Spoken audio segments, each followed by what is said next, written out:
दुनिया को sushi, origami और पोकेमॉन जैसी बहुत सी बाकमाल चीजें देने के बाद जापान के लिए कहना एकदम उचित रहेगा कि वो हमारे प्लेनेट पर कुछ सबसे क्रिएटिव और इनोवेटिव दिमागों के घर हैं।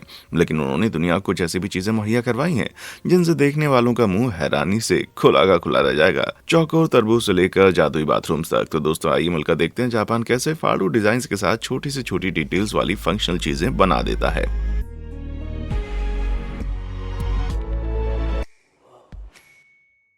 Toilet take. ये वीडियो देखने वाले सभी लोग इस बात से सहमत होंगे कि हल्के होने की जगह निहायती तंग और बोरिंग होती है, लेकिन जापान इसका भी एक धांसू सॉल्यूशन लेकर आया। जनाब, इस पर नजर डालें।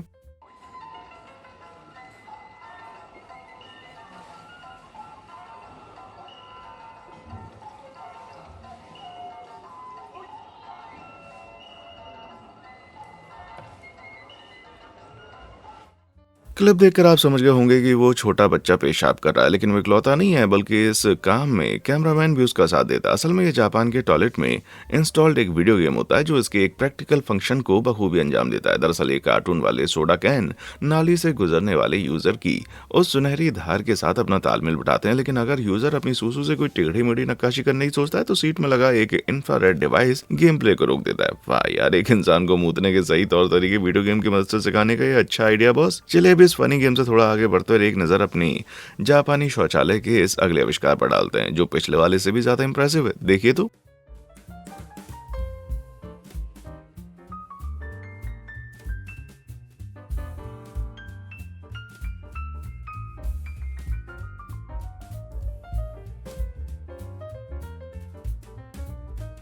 अरे नहीं, ये कोई अजीब आर्ट एग्जीबिशन नहीं है भाई, बल्कि ये टोक्यो के शिबुया जिले में पूरी तरह से कारगर ट्रांसपेरेंट वाले पब्लिक टॉयलेट है बॉस। यहाँ इस्तेमाल की गई तकनीक को polymer dispersed liquid crystal device कहा जाता है। ये एक ऐसी टाइप की स्मार्ट ग्लास ग्लेजिंग है जो इलेक्ट्रिकल करंट स्विच के झटके के साथ फटाक से अपनी ट्रांसपेरेंसी को बदल सकता है। और ये स्विच असल में ट्रांसफॉर्मिंग शौचालयों में सामने के स्टॉल पर दरवाजे पर लगा होता है। जब दरवाजा खुलता है तो इलेक्ट्रिक करंट इस कांच के ग्लेजिंग में क्रिस्टल को अलाइन करके लाइट को इससे गुजरने की अनुमति देता है, जिसके चलते इसे ये ट्रांसपेरेंट अपीयरेंस मिलती है। लेकिन जब दरवाजा बंद होता है तो ये करंट बंद होकर प्रभावी रूप से उन क्रिस्टल्स को एक केओटिक अरेंजमेंट में रिलैक्स करके आसानी से लाइट को हर तरफ बिखेर देता है और इसी से हमें इनका वो फ्रोस्टेड क्लाउडी वाला अवतार मिलता है। हालांकि इस बात से कोई इनकार नहीं कर सकता कि इसके पीछे की तकनीक अविश्वसनीय है, लेकिन आप सोच रहे होंगे कि पब्लिक टॉयलेट में ऐसी टेक्निक का क्या फायदा भाई। तो सुनिए, जैसा आप जानते हैं पब्लिक टॉयलेट्स में अक्सर ऐसे गंदे नजारे देखने को मिलते हैं जिनसे उल्टी और पसीने दोनों आने लगते हैं। लेकिन अगर किसी को इन ट्रांसपेरेंट शौचालयों का इस्तेमाल करना है तो जनाब वे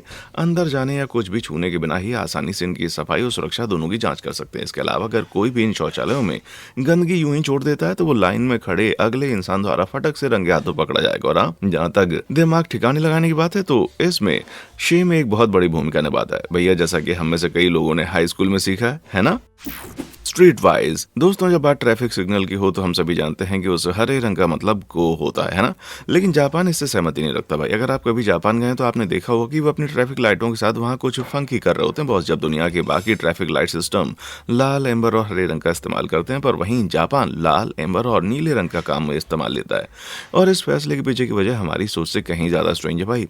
सैकड़ों साल पहले जापानी भाषा में 4 मूल रंगों काला, सफेद, लाल और नीले के लिए वर्ड्स होते थे। हालांकि जापानी भाषा में वो हरा रंग एक खास विशिष्ट रंग बनाया गया और इसलिए मिडोरी शब्द, जिसका मूल अर्थ अंकुरित था, इसे कवर करने के लिए इस्तेमाल में लाया गया। लेकिन लंबे समय तक हरे रंग को फिर भी नीले रंग के एक शेड के रूप में ही माना जाता था और कई लोग दोनों रंगों को ओ शब्द के तहत रेफर करते थे। हालांकि जबकि आधुनिक जापानी में अब अलग अलग रंगों के लिए अलग अलग शब्द इस्तेमाल होते हैं जिससे रंगों को रेफर किया जाता है, लेकिन इस ओवरलैप के बीच कुछ रेफरेंस वक्त के साथ भी वैसे ही बने हुए हैं। जब जापान ने पहली बार 1930 में ट्रैफिक लाइटें लगाई तो गो लाइट हरी थी, लेकिन जापानी लोगों के लिए हरी लाइट को ओइरो हिकारी यानी नीली रोशनी के रूप में रेफर करना आम बात हो गई। लेकिन ऑफिशियल डिस्क्रिप्शन को बदलने के बजाय जापानी सरकार ने रोशनी के रंग को ही नीले रंग में बदलने का फैसला कर लिया भाई। लेकिन यहाँ एक ट्विस्ट है, जापानी सरकार की माने तो ये लाइट असल में नीली नहीं होती। उनके ऑफिशियल सरकारी दस्तावेज बताते हैं कि वह असल में हरे रंग की ही एक नीली सी शेड है। क्या बात है। इन दावों के बावजूद अंतर्राष्ट्रीय संस्थानों के लिए रोशनी के नीलेपन को नजरअंदाज करना मुश्किल है और मैं इससे बिल्कुल सहमत हूँ भाई। चूंकि इस लाइट को अंतर्राष्ट्रीय स्तर पर हरे रंग के रूप में मान्यता दी जाती है, इसलिए इस तकनीक तकनीक को जापान को रोड साइंस और सिग्नल पर वियना कन्वेंशन एक ऐसी चीज है जो कि 100 से ज्यादा देशों के बीच एक अंतर्राष्ट्रीय समझौता बनाती है, जिसमें हरी बत्ती का मतलब गो साइन होना भी शामिल है। उस पर हस्ताक्षर करने से रोका हुआ है, जबकि हम उस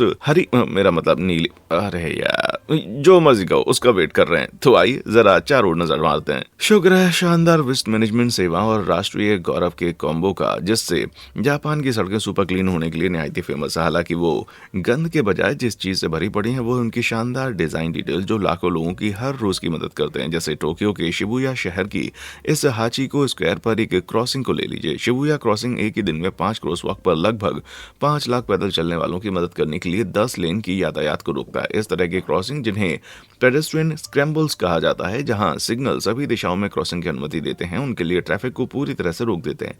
उसका जन्म 1940 के दशक में अंत में कनाडा और यूएसए में हुआ था। हाँ भाई, माना कि जापान असल में इन पेडेस्ट्रियन स्क्रैम्बल्स के जन्मदाता बिल्कुल नहीं है, पर जनाब अब इस देश में 300 से भी ज्यादा ऐसी क्रॉसिंग है। इससे पैदल यात्री न सिर्फ चौराहों के बाहरी हिस्से को पार कर सकते हैं, बल्कि वे सीधे बीच से भी इधर उधर मुड़ सकते हैं, जैसे कि टोक्यो के गिंजा में होता है। जिसका मतलब है कि चौराहे के सभी फुटपाथ बस एक सड़क क्रॉसिंग से ही इजीली एक्सेसिबल है। भाई ये हुई ना असली एफिशिएंसी, मुझे तो इससे जलन होने लगी है यार।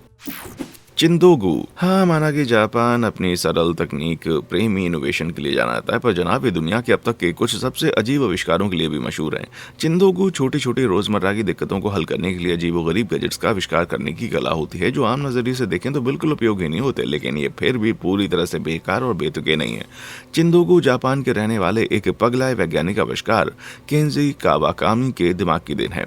उनके पहले चिंदोगु आविष्कारों में से एक आई ड्रॉप फनल के ग्लासेस थे, जो ड्रॉप्स को सही निशाना लगाकर आंख में डालने की उनकी अपनी परेशानी से प्रेरित एक आविष्कार था। ये अजीब भी है और हिलेरियस भी है ना। लेकिन मित्रों, ये हमारी चिंदोगु जर्नी की अभी बस शुरुआत ही है, क्योंकि कावाकामी द्वारा शुरू हुए इस मोमेंट के बाद से इसके अनगिनत आविष्कार सामने आए हैं बॉस। अब इस चॉपस्टिक को ही ले लीजिए, जिसमें एक बिल्ट इन फैन मौजूद है, जो गर्मा गर्म नूडल्स को आराम से बिना टेंशन के खाने के लिए बनाया गया। ये काफी कमाल का है ना। हाँ, जब तक कि आपको याद नहीं आता कि ये आपके सारे नूडल्स को कुछ ही मिनटों में पूरी तरह से ठंडा कर देगा। साथ ही चॉपस्टिक के साथ उस फैन को बार बार उठाने से जो बाजू में दर्द होगा वो अलग से दर्द दिए तरीके। पर शायद 360 डिग्री वाले कैमरा की शुरुआती डिस्पोजेबल जोड़ी आपके दर्द पर थोड़ा सा मलहम लगा देगी। मेरा मतलब शायद, पक्का नहीं है।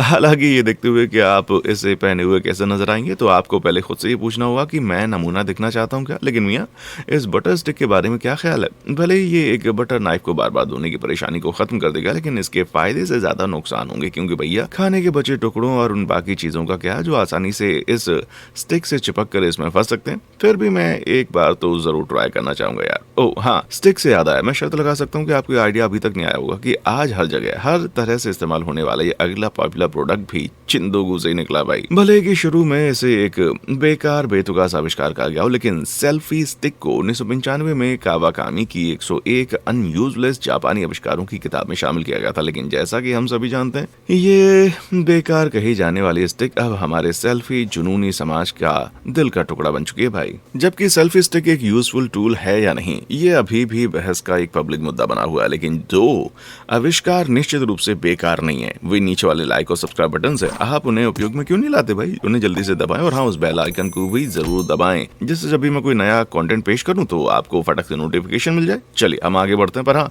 उससे पहले एक और चिंदोगु आविष्कार वाली ट्वीट तो बनती है बॉस। पेश है छाते वाले जूते।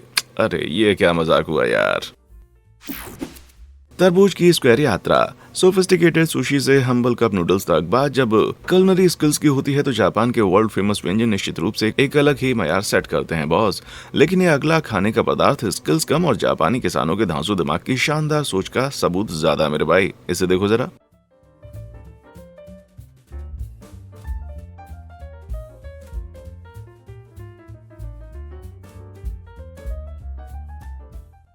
अरे नहीं भाई, ये माइनक्राफ्ट गेम से उठकर असली दुनिया में नहीं टपका यार, बल्कि ये असली वाले निहायत ही स्क्वायर शेप के असली तरबूज ही हैं।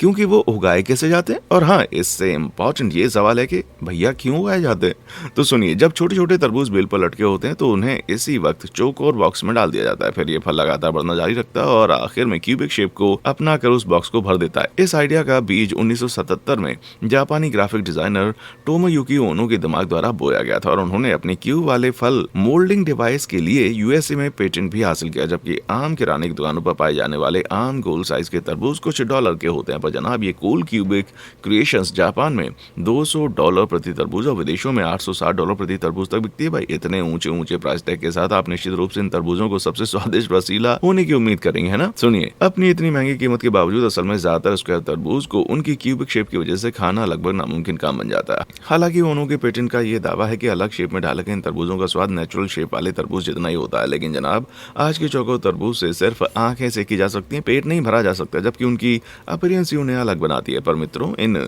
चौकोर आकार के तरबूजों को भी तभी बनाया जा सकता है जब उन्हें पकने से पहले काट लिया जाए। पर बाकी फलों के उलट तरबूज कटाई के बाद भी पकना जारी बिल्कुल भी नहीं रखते हैं। इसलिए इन चौकोर तरबूज के अंदर का सामान उस रसीले चमकीले लाल रंग से बहुत दूर होता है, जिनकी हमें आदत है। और तो और इनका स्वाद अक्सर बहुत ही कड़वा भी होता है। दोस्तों, अब आपको लगेगा कि ऐसे तरबूज उगाना जो स्वादिष्ट और मीठे बिल्कुल ना हो, समझदारी वाले काम बिल्कुल नहीं है। पर ये किसान स्पष्ट रूप से कुछ तो सही कर रहे हैं, क्योंकि जापान में ऐसे महंगे चौकोर तरबूज का लेन देन निहायत ही पॉपुलर गिफ्ट है। हाँ, माना कि नेचुरल चीजों से की गई छेड़छाड़ अक्सर ही बेकार होती है, पर इन क्यूबिक तरबूज का एक बड़ा फायदा यह है कि उन्हें पैक करना, शिप करना, रेफ्रिजरेट करना बड़ा आसान होता है। शुक्र है उनकी उस स्टेकेबल शेप का। जनाब, खाने के बारे में सोचना या उसका स्वाद लेने का तो गोली मारो। जापान ने तो भाई खाने के सामान में भी फंक्शन को ढूंढना और उसे अप्लाई करना शुरू कर दिया। तेरी की खाने की कला। दोस्तों, जापान में पर्यटक हमेशा कुछ स्वादिष्ट ऑथेंटिक जापानी व्यंजनों को चखना चाहते हैं। अगर आप जापान में रेस्टोरेंट की खिड़कियों से झांके तो आपको वहां पक्के तौर पर खाने की कुछ स्वादिष्ट दिखने वाली प्लेटें दिखाई देंगी, जैसे ताजी बनी सुशी, कुरकुरी टेम्पुरा और गोल्डन ग्योजा के ऊंचे ढेर वगैरह वगैरह। लेकिन अगर आप उन्हें थोड़ा करीब से देखें या फिर उनमें से किसी खाने की एक बाइट लेते हैं तो आपको पता चलेगा कि आंखों से देखा हुआ हमेशा सच नहीं होता, क्योंकि निहायत ही स्वादिष्ट दिखने वाले ये विंडो डिस्प्ले असल में पूरी तरह से नकली होकर इनको खाने का चांस ही नहीं है।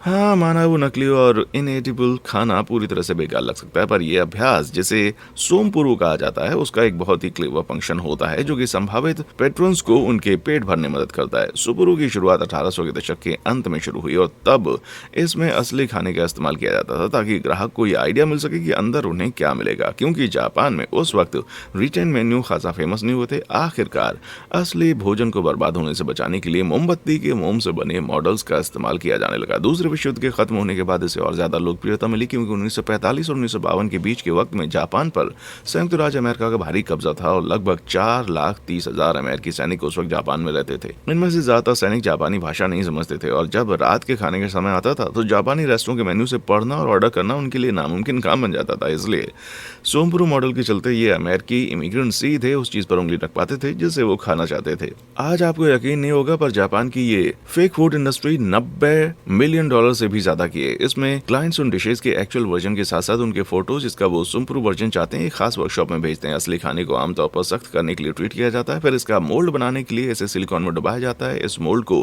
फिर लिक्विड प्लास्टिक से भर दिया जाता है ताकि इसका रेप्लिका बनाया जा सके। इस पूरे प्रोसेस को हाथ से अंजाम दिया जाता है और उसके बाद आता है सबसे इंपॉर्टेंट कदम, मतलब कि खाने के इन स्कल्पचर्स को पेंट और एयर ब्रशिंग करना, ताकि हम इंसानों के लिए एकदम रियलिस्टिक फेक फूड को बखूबी बनाया जा सके। यार, मैं जानता हूँ कि इस सभी सेम्पुरु का स्वाद बिल्कुल अच्छा नहीं होता, लेकिन सच बताना आपको भी इन्हें चखने की चुल मच रही ना।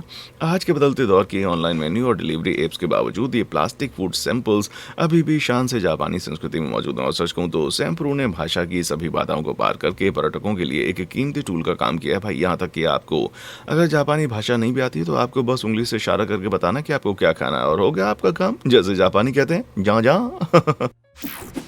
Convenience truth. भैया, आप दुनिया के किसी भी कन्वीनियंस स्टोर में चले जाएं, वहां आपको प्लास्टिक की बोतलों की कतारें मिलेंगी। हालांकि जापान में उनमें कुछ में ऐसा निहायत ही सुविधाजनक विशेषताएं छिपी होती हैं जो पहली नजर में आपको कभी नहीं दिखेंगी। जापानी स्टोर्स में पर्यटकों को निश्चित रूप से कई अनोखी खाने की चीजें और ड्रिंक्स मिलेंगे, लेकिन स्थानीय लोगों में सबसे लोकप्रिय है वो कैल्पी सोडा। ये कैल्पी सोडा जो है गाय का वो पर्सनल सोडा नहीं है, ये पेल सफेद सोडा पाउडर, दूध और लैक्टिक एसिड का मिश्रण होता है। इसे आमतौर पर कैल्शियम के हाई लेवल के लिए सेवन किया जाता है, लेकिन इसके हेल्दी फायदे और दही जैसे स्वाद के अलावा इन बोतलों के अंदर भी एक बहुत ही क्लेवर फंक्शन छिपा होता है बॉस। इसको देखो।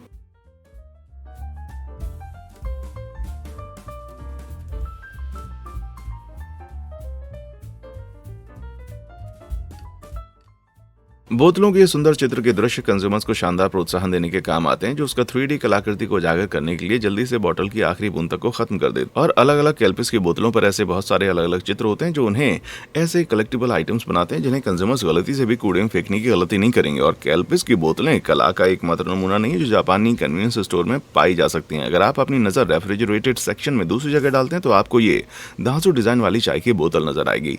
लाइट के कांटेक्ट में आना उन प्रमुख कारणों में से एक है जो ये तय करता है कि कोई पर्टिकुलर चाय कैसी दिखती है और उसका स्वाद कैसा है।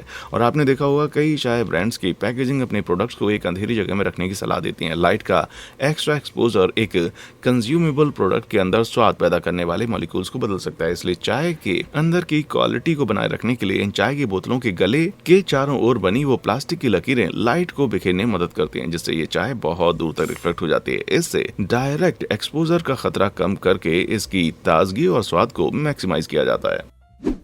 अभी हम कन्वीनियंस स्टोर पर थोड़ी देर और रुकेंगे और यहाँ मिलने वाली अगली चीज़ आपको पहले से ज़्यादा रिफ्रेश कर देगी बॉस। दोस्तों, आप जानते हैं कि कैन के टॉप पर लगा वो पुल टैप खोलना कितना सरदर्दी वाला काम हो सकता है, लेकिन बहुत से जापानी निर्माता बेहतर पकड़ के लिए टैप पर थोड़े से मोटे लिप को शामिल करते हैं जो इस प्रोसेस को अंदर के सोडा जितना स्मूथ बना देता है। लेकिन जनाब, जापान की एल्यूमिनियम कैन क्रिएटिविटी की ये तो बस शुरुआत भर है। एक लंबे दिन के अंत में एक ठंडे बियर कैन को गटकने से ज्यादा मस्त चीज कुछ भी नहीं होती। और एक जापानी डिजाइन ट्रेंड जो दुनिया भर में मशहूर होने लगा है वो है बियर पीने के पूरे प्रोसेस को पहले से 100 गुना बेहतर और आसान बनाना। देख लो।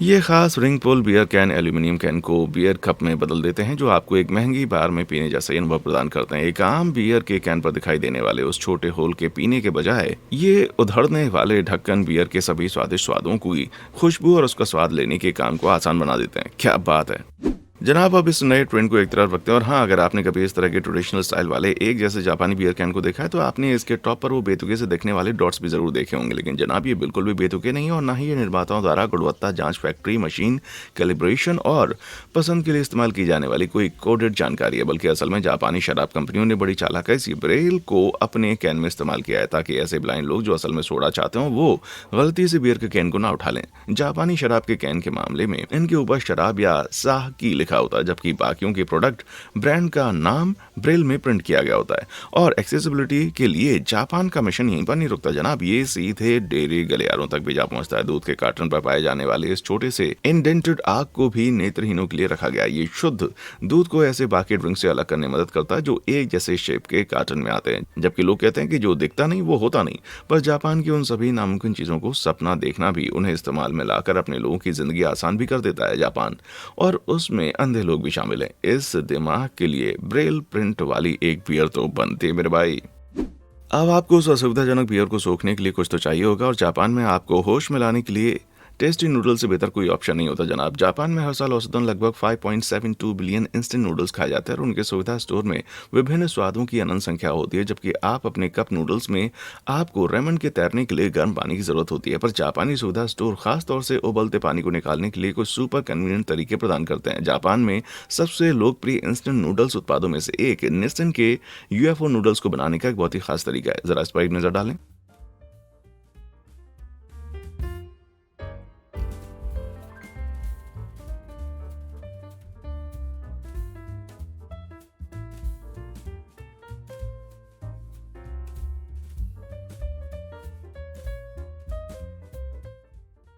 इस ऑल इन वन पैकेज में एक निफ्टी ढक्कन होता है जिसे आप आधा छीलते हैं, जिससे छलनी वाले पार्ट एकदम सील हो जाते हैं और ये बिना किसी खिचखिच के आसानी से उससे पानी को बाहर निकाल देता है। पैकेजिंग को अपने आप में एक all in one cooking pot, strainer और बाउल बनाना सच में बड़ा ही जीनियस आइडिया है यार, जिसके चलते आप ढेर सारे इनोवेशन के साथ साथ मेस फ्री नूडल्स भी खा सकते हैं। बढ़िया है। रोबोट रेस्टोरेंट, अगर आपको भी बुरे सपने आते हैं जिसमें रोबोट पूरी दुनिया पर कब्जा कर सकते हैं तो हो सकता है जापान आपके लिए बेस्ट जगह ना हो, क्योंकि जापान में हर जगह रोबोट मौजूद होते हैं, यहाँ तक कि उन जगहों पर भी जहाँ आप उनके होने की उम्मीद बिल्कुल ना करें। इसे देखिए।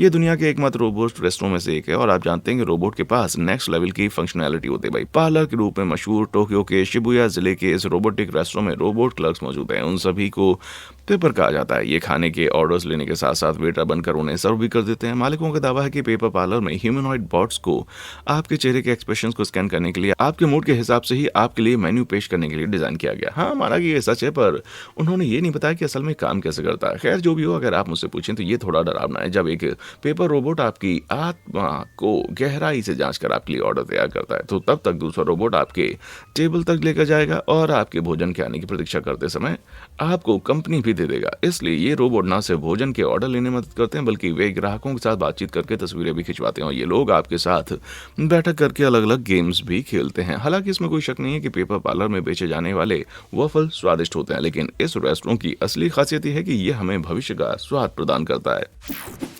अपार्टमेंट प्रशंसा। हम ये पहले ही देख चुके हैं कि जापान बड़े दिमाग का देश है। हालांकि देश की घनी आबादी के कारण जापानी अपार्टमेंट बहुत छोटे होते हैं। सीधे कहूं तो अमेरिका में पाए जाने वाले 495 वर्ग फुट के औसत आकार की तुलना में औसत स्टूडियो अपार्टमेंट सिर्फ 215 फुट को कवर करता है, जो कि आधे आकार से भी कम है। इस छोटे से अपार्टमेंट में फर्नीचर उपकरण खरीदी के लिए बहुत सारी परेशानी हो सकती है और नए किराएदारों के लिए सबसे बड़ा सिरदर्द इसकी रसोई है। रेफ्रिजरेटर किसी भी आधुनिक रसोई का एक जरूरी हिस्सा बन चुका है, लेकिन जापानी रसोई में ऐसी जगह का पता लगाना बहुत ही मुश्किल हो सकता है जहां फ्रिज के दरवाजे को उस दिशा में खोलने के लिए पर्याप्त जगह हो जो आपके रास्ते का रोड़ा ना बने। तो हमेशा से तेज तर्रा रहने वाला जापान इसका भी एक समाधान लेकर आया। ये डुअल स्विंग रेफ्रिजरेटर जापान में काफी आम है और इनोवेटिव हिंज के साथ बनाए गए हैं, जो उपयोगकर्ताओं को इसके दरवाजे को बाएं या दाएं दोनों तरीके से खोलने की अनुमति देता है। प्रत्येक हिंज में एक सरल लॉकिंग मैकेनिज्म होता है जो इसके फंक्शन को बदलने में सक्षम है। ये इस पर निर्भर करता है कि दरवाजा किस तरफ से खोला जा रहा है। ना सिर्फ निहायती लचीले रसोई क्षेत्र के लिए इन रेफ्रिजरेटर को दोनों तरफ से खोलने का ऑप्शन फायदेमंद है,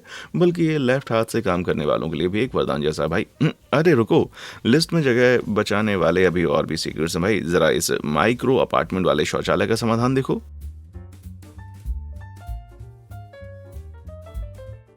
ये double duty toilet sink combination जापानी इंटीरियर डिजाइन के शानदार दिमाग को दर्शाता है, जिसमें टॉयलेट टैंक से पानी का उपयोग न सिर्फ मल को फ्लश करने के लिए किया जाता है, बल्कि ये यूजर्स को अपने हाथ धोने की सुविधा भी देता है। इसकी कॉम्पैक्ट एफिशिएंसी को देखकर आप सोच रहे होंगे कि भाई बाकी देश इस कमाल के आइडिया क्यों नहीं अपनाते। मेरा ख्याल है कि ऐसा इसलिए क्योंकि भाई ये निहायती गंदा दिखता है। हालांकि ऐसा नहीं है कि इस्तेमाल किए गए शौचालय के पानी को उस नल में वापस डाला जा रहा है। और इसके अलावा आप क्या कहना चाहते हैं? हाँ, मैं हर रोज उस टॉयलेट बाउल के ताजे पानी से मुंह धोता रहूं? हाँ बोलो, या फिर इसमें कोई जापानी रस छुपा हुआ है?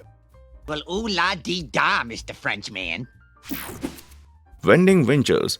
चलते फिरते कन्वीनियंस के पोस्टर चाइल्ड वेंडिंग मशीनें दशकों से शहरी जापानी संस्कृति का टूट हिस्सा रही हैं बॉस, और इसकी एक खास वजह रही है जापान के शहरवासी बेहद लंबे समय तक काम करने के लिए फेमस है। इसलिए हमेशा व्यस्त रहने वालों के लिए ऑटोमेटिक मशीनों से क्विक ट्रांजेक्शन नहायत ही जरूरी बन जाता है। हालांकि ये सब थोड़ा सा सोललेस लग सकता है, लेकिन अलग अलग वेंडिंग मशीनों से सभी अजीब पेशकशों की खोज करना जापान में दिन बिताने के सबसे मजेदार तरीकों में से एक है। मोटे तौर पर कैलिफोर्निया के आकार के देश में 125 मिलियन लोगों की आबादी के साथ जापान ग्रह पर सबसे घनी आबादी वाले देशों में से एक बॉस। इतना ही नहीं, बल्कि जापान का लगभग 75% इलाका पहाड़ी है जहां रहना नामुमकिन है, जिसका मतलब है कि शहरी क्षेत्रों में रियल एस्टेट की कीमतें आसमान छू रही हैं, जिसमें सांस लेना मुश्किल हो जाता है। इसलिए स्ट्रीट वेंडिंग मशीनें ऐसी जापानी उपभोक्ता कंपनियों के लिए एक शानदार समाधान है जो पूरे स्टोर के लिए ऊंचे किराए की दरों पर भुगतान किए बिना ही अपना सामान बेचना चाहती हैं। इसके अलावा इससे बहुत सारा पैसा भी बचता है। मेरा मतलब है कि इससे स्टोर चलाने के लिए कर्मचारियों को भुगतान नहीं करना पड़ता, बस आपको मशीन की रिफिल और मरम्मत करने का पैसा देना पड़ता है।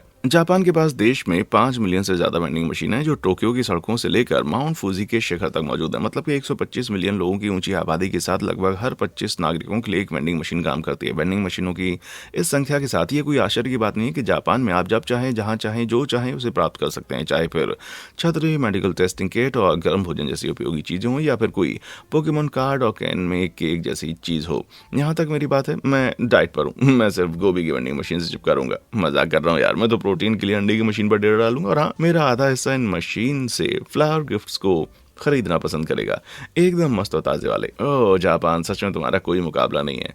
इसमें से कौन सा धांसू और आसान जापानी आविष्कार और डिजाइन ऑप्शन जिसे आप दुनिया भर में लागू होते देखना चाहेंगे, मुझे नीचे कमेंट सेक्शन में आकर बताएं। और हाँ, देखने के लिए शुक्रिया।